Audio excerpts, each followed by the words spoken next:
بالاخره موفق آدم بوسونمش. و مبارک باشه. می‌خواستی بیاد با دوری اش بزنیم ببینیم که دوندش چطوره، ببینیم خلاصه زیر پاش چطوره.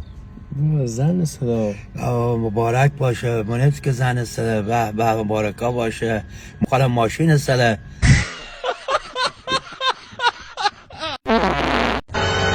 چندیش میگم چندیش اشکان چندیش هر روز